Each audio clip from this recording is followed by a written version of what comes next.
Hello అండి, welcome back to our channel. ఎలా ఉన్నారు అందరూ? అంటే లేత మటన్ అండి. అంటే ఇది ఊర్లోకి వెళ్ళి తెచ్చింది. అంటే చాలా బాగుంది.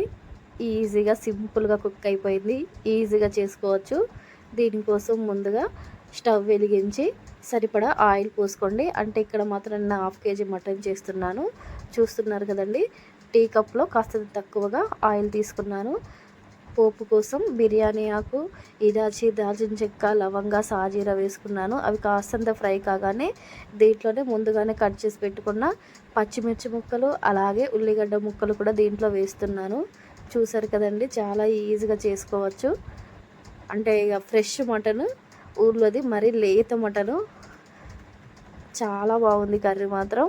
చూస్తున్నారు కదా, ఇలా చూస్తున్నారు కదండి ఎంత లేతగుండో. అంటే బాగా ముదిరింది కాదు, లేత మేక. చూసారు కదా, దీన్ని మొత్తం ఆనియన్స్ అనేవి మొత్తం ఫ్రై అయిన తర్వాత దీంట్లోనే కాస్తంత అల్లం వెల్లుల్లి పేస్ట్ కూడా వేసుకోండి. పచ్చివాసన పోయేంత వరకు వేపుకొని దీంట్లోనే మటన్ కూడా దీంట్లో వేసుకొని మళ్ళీ ఒకసారి కలుపుకోండి. ఇలా కలిపి 5 నిమిషాల పాటు మూత పెట్టుకోండి. మీరు ఫస్ట్ టైం కనుక నా ఛానల్ చూస్తే ప్లీజ్ అండి నా ఛానల్ని సబ్స్క్రైబ్ చేయండి, అలాగే లైక్ చేయండి, షేర్ చేయండి, కామెంట్ చేయండి. దీంతోపాటు గంట కూడా కొట్టండి. అంటే మీరు చేసే ఒక్క లైక్, ఒక్క కామెంట్ మాకు ఎంతో యూజ్ అవుతుందండి. ప్లీజ్, అంటే నచ్చినా నచ్చకపోయినా ఒక చిన్న కామెంట్ చేయండి, అలాగే గంట కొట్టండి. అంటే నేను ఏ రెసిపీ చేసినా కూడా మీకు ఈజీగా వచ్చేస్తుంది. చూస్తున్నారు కదండి, ఇలా 5 నిమిషాల తర్వాత మూత తీసుకొని తగినంత పసుపు, అలాగే స్పైసీకి తగ్గట్టు కారం కూడా దీంట్లో యాడ్ చేసి మళ్ళీ ఒకసారి మిక్స్ చేసుకోండి. మొత్తం చాలా సింపుల్గా కుక్ అయిపోద్దండి ఈజీగా.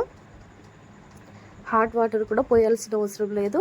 ఇలా మొత్తం కలుపుకొని మళ్ళీ ఒక 7 నుంచి 8 నిమిషాల వరకు మళ్ళీ సిమ్లో పెట్టేసుకొని మూత పెట్టేసుకోండి.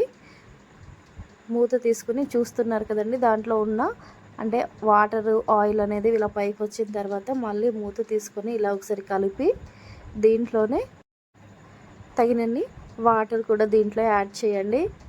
చూస్తున్నారు కదండి, ఇక్కడ మాత్రం నేను నార్మల్ వాటర్ పోస్తున్నాను, అంటే హీట్ వాటర్ పోయట్లేదు. ఇలా పీస్ అనేది లైట్గా కనిపించేటట్టుగా ఇలా పోసుకొని మూత పెట్టుకోండి. మధ్య మధ్యలో తీస్తూ కలుపుతూ ఉండండి. చాలా సింపుల్గా ఈజీగా చేసుకోవచ్చండి కర్రీ అనేది. ఇక్కడ మసాలాలు యాడ్ చేస్తున్నాను. కాస్తంత అల్లం వెల్లుల్లి పేస్ట్, దీంతోపాటు మటన్ మసాలా, అలాగే కాస్తంత ధనియా పౌడర్, దీంతోపాటు